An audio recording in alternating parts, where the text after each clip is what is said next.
जय मसीह की दोस्तों, परमेश्वर की दया और उसकी अनुग्रह सभी पर बनी रहे। आमीन। हम बात करेंगे बाइबल की पुस्तक से ओझावाद, भूत जगाने वाले, जादू टोना करने वाले और इन कार्यों पर विश्वास करने वाले लोगों के विषय में। आखिर बाइबल क्या कहती है, चलिए समझते हैं। मेरे प्रियो, यह बहुत ही गंभीर विषय है और बाइबल बड़ी दृढ़ता से ओझावाद, भूत जगाने वाले, जादू टोना करने वाले और भूत की साधना करने वालों की निंदा करती है, जिसे हम लैव्य व्यवस्था 20 अध्याय उसका 27 वचन और व्यवस्था विवरण 18 अध्याय उसका 10 से लेकर 13 वचन में स्पष्ट रूप से देखते हैं। लेकिन बात ये भी आता है कि कुंडली मिलान करने वाले, ताश के पत्तों से भविष्य पता लगाने वाले, भाग्य बताने वाले और ज्योतिष का काम करने वाले लोगों का क्या ये अलग है? नहीं मेरे प्रियो, ये सारे के सारे एक ही श्रेणी में आते हैं। लेकिन साथ में ये सवाल भी उत्पन्न होता है कि आखिर ये कार्य किस विचारधारा के ऊपर आधारित है या ये कार्य क्यों किए जाते हैं। मेरे प्रियो, आत्माएं, ये मरे हुए हमारे प्रियजनों की आत्माओं से बात करके लाभ उठाने के लिए और भविष्य में मार्गदर्शन पाने के विचारधारा के ऊपर आधारित है और इसी विचारधारा के ऊपर ये कार्य किया जाता है। लेकिन हम देखते हैं जो लोग देवताओं से बात करने की बात करते हैं, आत्माओं से बात करने की बात करते हैं, तो आखिर ये देवता या ये आत्माएं कौन है? मेरे प्रियो, ये देवता या ये आत्माएं दुष्ट आत्माएं हैं, क्योंकि बाइबल इन पर विश्वास करने के लिए हमें ऐसा कोई भी कारण नहीं देती है कि हमें हमारे मरे हुए प्रियजनों से कोई भी रिश्ता या कोई भी संबंध स्थापित करना चाहिए। क्योंकि यदि वे विश्वासी हैं, यदि वे जीते जी विश्वासी थे और मर गए विश्वासी की स्थिति में, और यदि वे विश्वासी हैं तो वे प्रेम करने वाले परमेश्वर के साथ संगति में बहुत सुंदर स्थान में यानी स्वर्ग में आनंद ले रहे हैं। और यदि वे विश्वासी नहीं हैं, यानी जीते जी अविश्वासी की दशा में मरे, और यदि वे विश्वासी नहीं हैं तो वे नरक में परमेश्वर के प्रेम को इनकार करने और उसके विरुद्ध विद्रोह करने के कारण कभी न खत्म होने वाली पीड़ा से दुख उठा रहे हैं।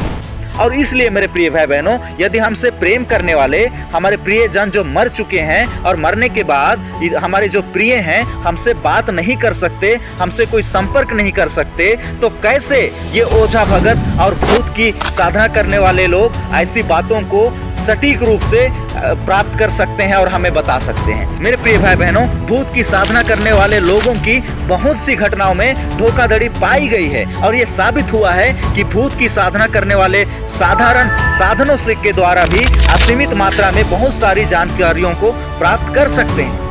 कई बार एक टेलीफोन नंबर का उपयोग कॉलर आईडी लगाकर और इंटरनेट से खोज करने के द्वारा एक भूत सिद्धि करने वाला नामों और पतों का और जन्म तिथियों का और विवाह की तिथियों का और परिवार के सदस्यों आदि का जानकारी प्राप्त कर सकता है। परंतु फिर भी मेरे प्रिय भाई बहनों, बड़े ध्यान से, परंतु फिर भी इसे अस्वीकार नहीं किया जा सकता कि भूत सिद्धि करने वाले कई बार उन बातों को जानते हैं जिन्हें जानना कठिन है या यूं कहें असंभव प्रतीत होता है या असंभव है, उसे भी वे जानते हैं। तो वे इन सूचनाओं को कहां से प्राप्त करते हैं, ये एक बड़ा सवाल है। वे आखिर इन सूचनाओं को कहां से प्राप्त करते हैं? तो इसका उत्तर है शैतान और उसकी दुष्ट आत्माएं। जी हाँ, आपने सही सुना, शैतान और उसकी दुष्ट आत्माएं। और इसमें चौंकने की बात नहीं है, कोई हैरानी वाली बात नहीं है, यह कुछ अचंभे की बात नहीं है, क्योंकि शैतान आप भी ज्योतिर्मय स्वर्गदूत का रूप धारण करता है। इसलिए यदि उसके सेवक भी धर्म के सेवकों का सा रूप धरें तो कोई बड़ी बात नहीं, परंतु उनका अंत उनके कामों के अनुसार होगा। हम दूसरा कुरिन्थियों 11 अध्याय 14 और 15 वचन में इस बात को स्पष्ट रूप से देखते हैं।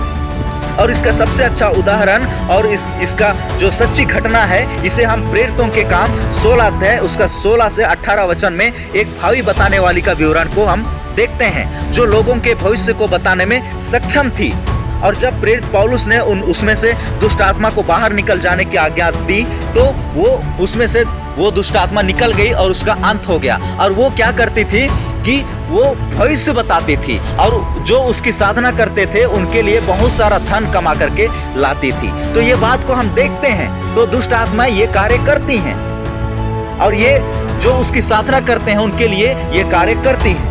मेरे प्रियो, शैतान कई बार दयालु और सहायता करने वाले का बहाना करता है, वह कुछ अच्छे के रूप में स्वयं को प्रकट करता है। लेकिन जैसे हम आदम और हवा के जीवन में देखते हैं कि शैतान किस तरह उनके पास आया और अच्छा और भला होने का दिखावा किया और कैसा बहाना करके उन्हें पाप में गिरा दिया। मेरे प्रियो, शैतान और उसकी दुष्ट आत्माएं एक व्यक्ति के बारे में भूत साधना से संबंधित जानकारी देती हैं, जिससे एक व्यक्ति भूत सिद्धि के कार्य में फंस जाता है और शुरू में उसके लिए यह बात बिना किसी गलती के दिखाई देता है, लेकिन शीघ्र ही लोग भूत साधना के कार्य में फंस जाते हैं और उसके आदी हो जाते हैं और ना चाहते हुए भी शैतान को स्वयं का नियंत्रण दे देते हैं कि आ बैल मुझे मार, और अपने जीवनों को नाश कर लेते हैं।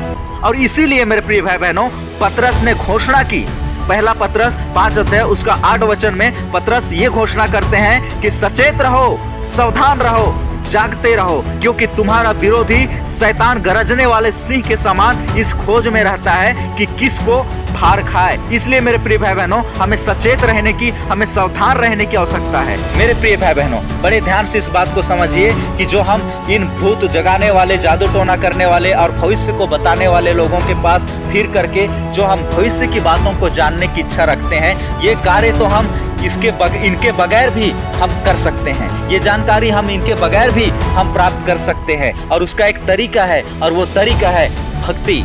मेरे प्रियो, हम भक्तिमय तरीके से भी जानकारी हासिल कर सकते हैं।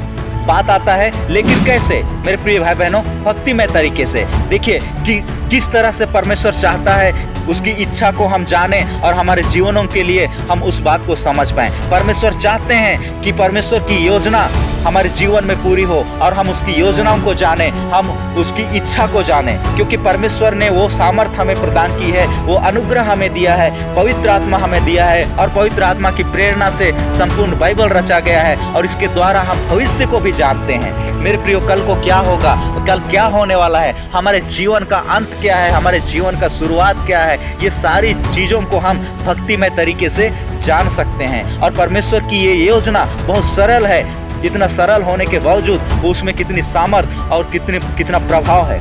इसलिए मेरे प्रिय भाई बहनों, इन ओझावाद के चक्कर में, भूत जगाने वालों के चक्कर में, जादू टोना के चक्कर में, और ये भूत साधना करने वालों के चक्कर में, ज्योतिष मंत्र के चक्कर में, कुंडली मिलाने के चक्कर में, भविष्य वालों बताने वालों के चक्कर में हमें पढ़कर अपने जीवन को नाश नहीं करना है, और इनसे बचना है, इनसे सावधान रहना है, सचेत रहना है। और इसके लिए हमें आवश्यकता है कि हम प्रार्थना करें, हम बाइबल अध्ययन करें, याकूब 1 अध्याय उसका 5 वचन का हम अध्ययन करें, और फिर हम इस बात को जानें कि हमें किस बात की आवश्यकता है। मेरे प्रियो, हमें बुद्धि की आवश्यकता है, और हमें बुद्धि के लिए प्रार्थना करना चाहिए, ताकि हम ऐसे टोटकों को हम समझ पाएं और इनसे हम बच पाएं और इससे हम सावधान रह पाएं, और परमेश्वर की अनुग्रह में, परमेश्वर के प्रेम में बने रहकर हम परमेश्वर की इच्छा को जाने, उसकी योजनाओं को जाने, और उसकी इच्छा के अनुसार हम अपने जीवन को बिताएं, और परमेश्वर के साथ हम अनंत काल के राज्य में हम आनंद करें। मेरे प्रियो, इन वचनों के द्वारा प्रभु सद्बुद्धि दे और पवित्र आत्मा अपने वचन में बढ़ाए। Praise the Lord.